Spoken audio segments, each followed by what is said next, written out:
এরকম গান্ডু মার্কায় আনএক্সপিরিয়েন্স বোলার নিয়ে গেলে আর যাই হোক তুমি অস্ট্রেলিয়ার মাটিতে সিরিজ জিততে পারবে না।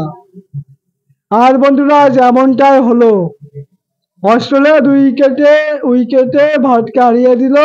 আর তার সাথে সাথে এই 3 ম্যাচের সিরিজটিও নিজেদের নামে করে নিল।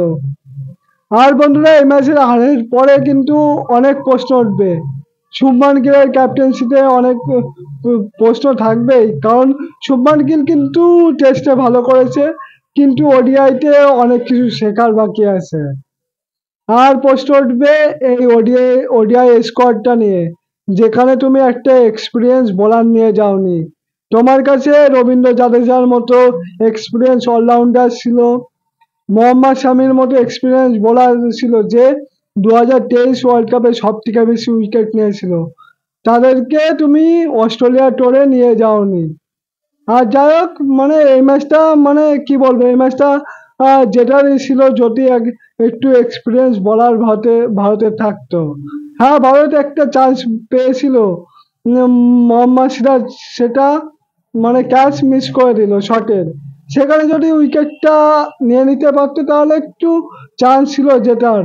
কিন্তু তারপরে কিন্তু একবারও খেলা দেখে মনে হয়নি যে ইন্ডিয়া এই ম্যাচটা জিততে পারে।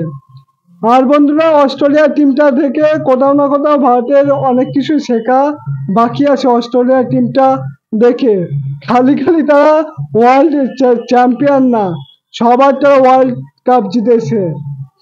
অনেক কিছু শেখার বাকি আছে। আজকে অ্যাডাম জাম্পের মতো প্লেয়ার ও স্পিনার বলার 4টে উইকেট নিয়েছে, কিন্তু তুমি কুলদীপ যাদবকে তুমি খেলালে না, যে কিনা ভারতের মানে প্রপার স্পিনার। হ্যাঁ, ওইদিকে অ্যাডাম জাম্পার মতো বলার 4টে উইকেট নিয়েছে। আর বন্ধুরা কোথাও না কোথাও ভারতের ব্যাটিংটা আজকে ভালো লেগেছে, কিন্তু একটা দিক থেকে একটু মন খারাপ হয়ে গেল, বিরাট কোহলি আবারও শূন্য। মানে এটা আশা করা যায় না বিরাট কোহলির কাছ থেকে। মানে সত্যি বলছি, এটা আশা করা যায় না।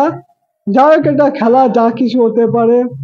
তবে আমরা এখনো আশা করছি যে বিরাট কোহলির ব্যাট থেকে আমরা আবারও সেঞ্চুরি দেখতে পাবো।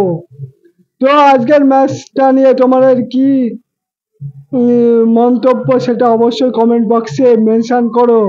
আর ভিডিওটা ভালো লাগলে লাইক, কমেন্ট, শেয়ার, সাবস্ক্রাইব করে দিও। আর ফেসবুকে দেখে থাকলে অবশ্যই ফলো করে দিও।